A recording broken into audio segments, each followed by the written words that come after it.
Hello दोस्तों, welcome to another video. तो आज की वीडियो का हमारा टॉपिक है अन्न पाचन और आहार पाक। ठीक है, तो देखो यूनिवर्सिटी एग्जाम्स की बात करें तो इसकी वेटेज है लगभग 5 से 6 मार्क्स की। ठीक है, तो लास्ट 4 वीडियो जो हमने बनाई थी प्रकृति, आहार, अग्नि और आहार पाक, तो इन चारों को मिला के जो है टोटल 26 मार्क्स का आता है यूनिवर्सिटी में। ठीक है, तो ये काफ़ी इंपॉर्टेंट चैप्टर है, तो इसको अच्छे से समझना है। तो हम मेन श्लोक्स पे फोकस करेंगे कि क्या क्या इंपॉर्टेंट पार्ट है, उसके बाद आप बुक से एक बार ज़रूर रीड कर लेना। ठीक है, तो चलिए शुरू करते हैं। तो सबसे पहला टॉपिक आता है NCSM के अकॉर्डिंग क्या डिस्क्राइब द अनवय स्रोतस अलॉन्ग विद इट्स मूल स्थान। ठीक है, तो देखो इसमें क्या श्लोक है, इंपॉर्टेंट है, ये वाला याद करना है। अनवहानाम स्रोतसम अमाशय मूलम वामम च पार्श्व। ठीक है, चरक के अकॉर्डिंग ये, और सुश्रुत के अकॉर्डिंग क्या है, अनवहे द्वे तयो मूलम अमाशय अग्नि वाहिन्याश्च धमनया। ठीक है, तो एक कोई सा भी याद कर लो, चाहे चरक कर लो या सुश्रुत कर लो। तो देखो इसका मतलब क्या रहता है कि जो अनवय स्रोतस है उसका मूल क्या रहता है, अमाशय और वाम पार्श्व। ठीक है, अर्थात अमाशय और वाम पार्श्व, तो वाम पार्श्व क्या रहता है, अग्नि का स्थान रहता है, और अग्नि के स्थान में स्थित अग्नि ही आकार को क्या करता है, परिणाम धातु में परिवर्तन कर उसका वहन भी करता है। तो स्रोतस हो गया, क्लियर है। स्रोतस वाला टॉपिक पूरा जो है आता है फिजियोलॉजी में। ठीक है, तो स्रोतस की बात हो गई, बहुत इंपॉर्टेंट है, ये आराम से 5 नंबर का आ जाता है। नेक्स्ट बात करें इसमें, enumerate the different organs of अनवह स्रोतस and their important functions according to Ayurveda and contemporary physiology. ठीक है, तो मेन इसमें क्या है, सबसे पहले रहता है ग्रहणी और पित्तधरा कला। ठीक है, अग्नि का स्थान रहता है, ग्रहणी और पित्तधरा कला ही अग्नि के स्थान रहते हैं, ये वाइवा में पूछा जाता है। तो इसमें क्या है, इसमें 4 लाइन का श्लोक है, याद हो जाए तो अच्छी बात है, नहीं तो कोई नहीं। अग्नि अधिष्ठान अन्नस्य गृहणाद गृहणीमता नाभे रूपय अग्निबले न उपस्तब्ध उपबृहति अपक्वम धार्यमन्नम पक्वम सृजति पार्श्वत दुर्बल अग्नि दुष्टा त्वाममेव विमुच्यते। देखो इसका मतलब क्या है कि जो गृहिणी है वो अग्नि का अधिष्ठान है, हमें पता है, एकदम याद होना चाहिए। अग्नि का अधिष्ठान क्या है, गृहिणी, और वह क्योंकि खाए हुए अन्न को क्या करता है, ग्रहण करती है, इसीलिए उसे गृहिणी भी कहते हैं। सिंपल है, गृहिणी ग्रहण करती है खाए हुए अन्न को, और अग्नि के बल से अवलंबित तथा बलिष्ठ होकर वो क्या करती है, गृहिणी नाभि के ऊपर भाग में स्थित रहती है। ठीक है, कहाँ पे स्थित रहती है, नाभि के ऊपर वाले भाग में, और ये खाए हुए अन्न का धारण करती है, ग्रहण करती है, और पके हुए अन्न को अपने पार्श्व से नीचे की तरफ निकाला करती है। जब अग्नि दुर्बल होती है तो गृहिणी को दूषित करती है, कॉमन बात है ये तो, और जिससे वह अपक्व अन्न को क्या करती है, गुद द्वारा बाहर निकालती है। क्लियर है, तो ये काम जो है गृहिणी का रहता है। नेक्स्ट आता है इसमें नेक्स्ट श्लोक है, षष्ठी पित्तधरा नाम यह कला परिकीर्तितः पक्व। देखो याद नहीं करना, बस आइडिया होना चाहिए इसका। षष्ठी पित्तधरा कला नाम या कला परिकीर्तित पक्वाशम आशय मध्यस्थ। ठीक है, यानी पक्वाशम आशय का मध्य में रहता है, गृहिणी स प्रकीर्तिता। तो इसका सिंपल मतलब है कि छठी कला का नाम पित्तधरा कला है। कला शरीर की वीडियो बना चुका हूँ, एक बार उसे ज़रूर देख लेना। तो उसमें क्या है, षष्ठी धरा का नाम जो है पित्तधरा कला है, और ये पक्वाशम आशय के मध्य में उपस्थित रहती है। ठीक है, पक्वाशम आशय मध्यस्थ, सिंपल है।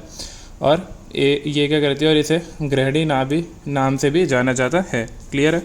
नेक्स्ट आता है इसमें तथांतराणाम षष्ठी च अग्नि धरामता। ठीक है, शारंगर के अनुसार छठी कला का नाम क्या है, अग्निधरा कला, और ये आंतरों में रहती है।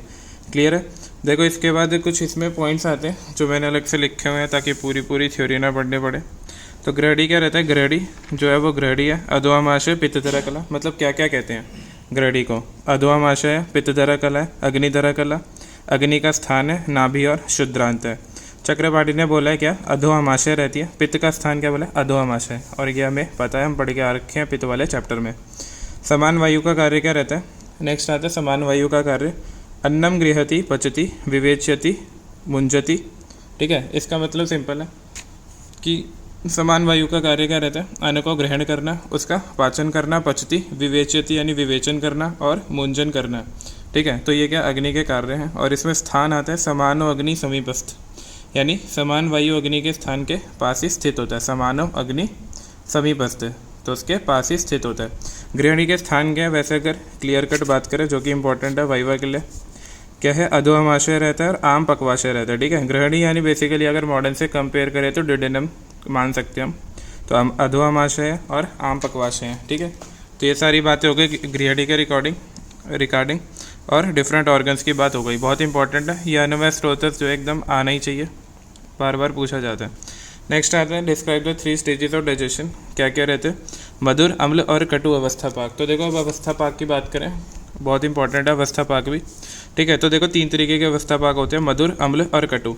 श्लोक तो इसका एकदम टिप्स पे याद होना चाहिए, मोस्ट इंपॉर्टेंट है, कुछ आए ना ये तो पक्का ही आता है, 5 मार्क्स में सीधा आ जाएगा। तो देखो श्लोक की बात करें, उसके बाद हिंदी रफ आइडिया ले लेंगे और एक बार आप बुक से ज़रूर देख लेना। तो देखो इसमें क्या रहता है, अन्नस्य भुक्तम अन्नस्य शरीरस्य प्रपाकतः मधुराद्यात कफो भावात फेन भूत उदीर्यते। क्लियर है, एक बार तीनों श्लोक मैं बोल देता हूँ। नेक्स्ट आता है परम तो पच्चम अन्नस्य विदग्धस्य अम्ल भावतः आश्य च मानस्य पित्तम उदीर्यते पकवाश्यम तु प्राप्तस्य शोषणस्य वहीना परिपिंडित पक्वस्य वायु स्यात् कटु भावतः। तो देखो क्या है, इसमें 3 स्टेजेस होती है मधुर अवस्था भाग। इसमें पूरा अभी बताता हूँ कि कैसे क्या इसमें होता है। तो मधुर अवस्था भाग में क्या रहता है, तो देखो इसमें क्या रहता है, एक रफ आइडिया बताऊंगा, पूरा आप बुक से एक बार पढ़ लेना। तो इसमें क्या रहता है, सामान्यतः अन्न के स्थूल रूप से पाचन क्रिया उपदेश करने के बाद अन्न के क्या रहता है, विशेष पाचन का उल्लेख जो है अवस्था पाक में होता है, ठीक है। तो मधुर अवस्था पाक में क्या रहता है, देखो मधुर अवस्था पाक में क्या कि जब षड रसों से युक्त अन्न का सेवन किया जाता है तो आमाशय से उसका पाक होकर पहले मधुर रस की उत्पत्ति होती है। उसके बाद पूरा आहार जो है मधुर रस से परिवर्तित हो जाने पर मधुर रस में जो फेन होता है उससे कफ की क्या होती है, वृद्धि होती है, ठीक है। तो देखो इसको मैंने एक फ्लो चार्ट में बना रखा है, मैं उससे आपको समझा देता हूँ, बुक से आप रीड कर लेना, इसका स्क्रीनशॉट भी ले सकते हो आप, ठीक है, कोई दिक्कत नहीं है। तो देखो क्या रहता है, आहार को जब हम ग्रहण करते हैं, ठीक है, तो उसमें क्या रहता है, मधुर अवस्था पाक रहता है, जिससे क्या होता है, कफ की वृद्धि होती है। इसमें क्या रहता है, ये रहता है हृदय के ऊपर कोष्ठ में, ठीक है, हृदय के ऊपर कोष्ठ में रहता है मधुर अवस्था पाक। ड्यू टू मधुर अवस्था पाक कफ की वृद्धि हो जाती है, मधुर, अम्ल और लवण। तो इससे क्या रहता है, बल भी बढ़ जाता है। उसके बाद मधुर अवस्था पाक के बाद आता है अम्ल अवस्था पाक, ठीक है, मधुर अवस्था पाक के बाद आता है अम्ल अवस्था पाक। तो फिर मधुर अवस्था पाक जो है विदग्ध होकर अलसीभूत हो जाता है और इसका स्थान का हृदय और नाभि के मध्य रहता है। कौन, अम्ल अवस्था पाक। मधुर कहाँ रहता है, हृदय के ऊपर कोष्ठ में, ठीक है। एकदम फ्लो चार्ट बना रखा है ताकि आपको कोई कन्फ्यूजन ना हो। और ये क्या रहता है, और वहाँ पे क्या रहता है, फिर अम्ल अवस्था पाक है, इससे पित्त बढ़ जाता है। और नेक्स्ट आता है भोजन के जीर्ण होने पर जब आहार के जलीय अंश का शोषण के उपरांत शोष अंग में रुक्षता और कटुता बढ़ाने के लिए होता है। उसके बाद कटु अवस्था पाक रहता है, तो पहले मधुर, अम्ल, फिर कटु। तो नाभि के नीचे कटु रहता है, ये क्या रहता है, वात है, कटु तिक्त कषाय। उसके बाद कोष्ठ रहता है, चरक और वाग्भट। देखो उसके बाद, ठीक है, तो ये सारा हो गया किसके रिगार्डिंग, मधुर, अम्ल और कटु अवस्था पाक क्या करेंगे, फ्लो चार्ट में मैंने बड़ा अच्छा से बना रखा है, इसका आप स्क्रीनशॉट ले लो, ठीक है। नेक्स्ट टॉपिक आता है, नेक्स्ट बात करें हम कोष्ठ की बात करें, तो कोष्ठ में क्या रहता है, चरक ने 2 बोले और वाग्भट ने क्या बोले, 3, ठीक है। चरक ने क्या बोला, एक तो मृदु कोष्ठ होता है और क्रूर कोष्ठ होता है। मृदु जो है 3 दिन लगते हैं और इसमें 7 दिन लगते हैं किसी भी चीज़ को पचाने के लिए। वाग्भट ने 3 बोला, क्या मृदु, इसमें पित्त ज़्यादा होता है, क्रूर, वात और पित्त ज़्यादा होता है, और मध्य समदोष रहता है, ठीक है। तो इसमें श्लोक है कोष्ठ क्रूर मृदु मध्य सहते समयरपी। तो कोष्ठ वाला टॉपिक भी इंपॉर्टेंट है, ये याद होना चाहिए, ठीक है। तो ये सारी बातें हो गई, बहुत सारे देखो बहुत इंपॉर्टेंट चैप्टर है, सारी बातें इंपॉर्टेंट है, सब कुछ हमें याद होना चाहिए। नेक्स्ट आता है, देखो क्वेश्चन आता है डिस्क्राइब द डेफिनेशन ऑफ विपाक है। अब देखो विपाक की बात करी, आपने अष्टांग हृदय में भी ज़रूर पढ़ा होगा, यहाँ पे भी पढ़ेंगे। तो देखो विपाक क्या रहता है बेसिकली, तो यहाँ पे श्लोक है, ये वाला याद करना एकदम टिप्स पे होना चाहिए, हर जगह पूछा जाता है। जाठरे नग्निना योगाद यदुदेति रसांतरम रसानाम परिणामंते सविपाक इति स्मृता। यानी जठर अग्नि योगाधरम निष्ठा काले योग गुण उत्पद्यते सा विपाक, ये वाले याद करना है। तो देखो बेसिकली क्या रहता है, तो इसमें है कि जाठर अग्नि के सहयोग से पाक हो चुकने के पश्चात, ठीक है, जो आहार औषध द्रव्य में जो अन्य रस की उत्पत्ति होती है वो विपाक होता है। और पाक होने के परिणाम स्वरूप द्रव्य का क्या रहता है, रस अर्थात शरीर उपयोगी भाग और किट अर्थात अनुपयोगी निसार भाग, इन 2 भागों में विभाजित हो जाता है। तो किट रहित होने से मूल द्रव्य केवल रस रूप में ही शेष रहने से एक तरह का नाम जो है द्रव्य का द्रव्य होता है बेसिकली वो, ठीक है। तो उसे क्या कहते हैं, रस से भी नया जो है उत्पन्न हो जाता है, और ये रस जो मूल द्रव्यों से अलग होता है और उससे बहुत ही भिन्न होता है, ठीक है। तो ये वाला श्लोक है। हिंदी वगैरह देखो आप पढ़ लेना, हिंदी में कुछ नहीं है, मेन मैं बता रहा हूँ कि कौन से श्लोक इंपॉर्टेंट है, वो सारे याद कर लो, हिंदी एक बार रीड कर लेना। ये श्लोक है योगातरम निष्ठा काले, ठीक है, आप एक वाली ये वाला याद कर लो, बाकी सारे ठीक है, नहीं करोगे चलेगा। रसानाम परिणामंते, ये जाठने नग्निना, ये सारी बात हो गई।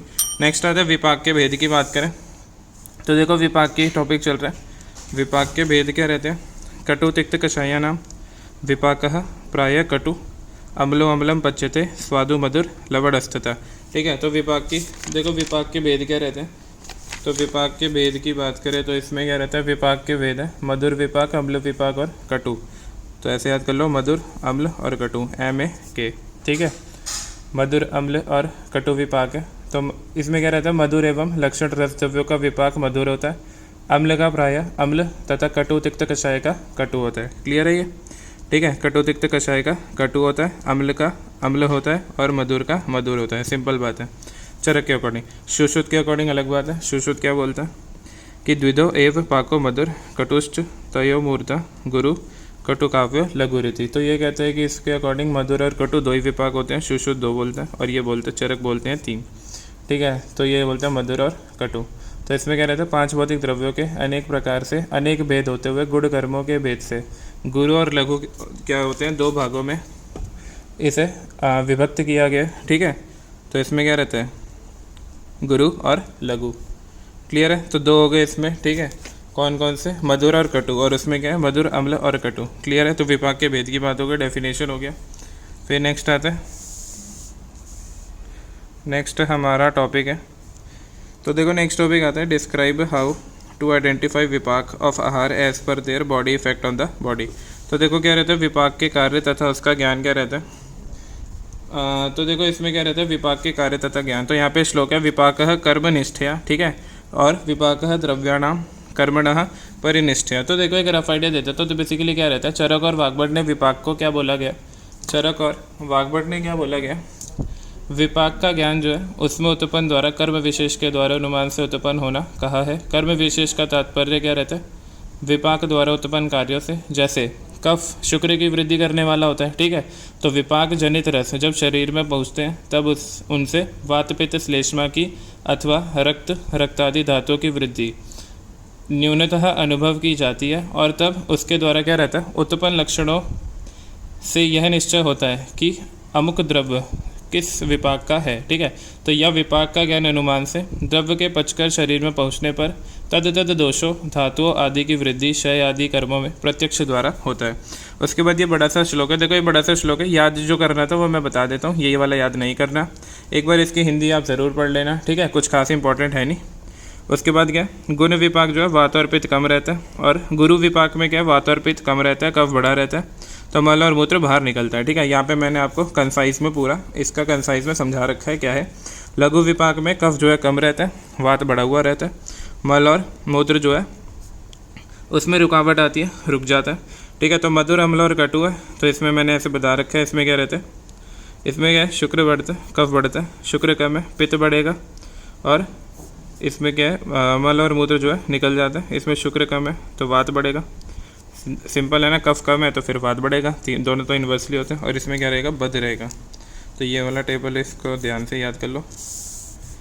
नेक्स्ट आता है इसमें क्या है, रोल ऑफ डिफरेंट सब टाइप ऑफ दोष in the process of digestion. यहाँ पे एक श्लोक आता है, क्या है, तच्च अदृष्ट हेतुकेन विशेषण। ठीक है, तो क्या है, देखो, तच्च अदृष्ट हेतुकेन विशेषण पक्वमाशय मध्यस्थम पित्तम चतुर्वेदन पानम पचति विवेचति। ये पहले भी कहीं पढ़ा है हमने। ठीक है, गृहिणी वाले टॉपिक में समानो अग्नि समीपस्थ इंपॉर्टेंट है, याद कर लो इसको। समानो अग्नि समीपस्थ कोष्ठे चरित सर्वत्र अन्नम गृहति पचति विवेचति गुंजति।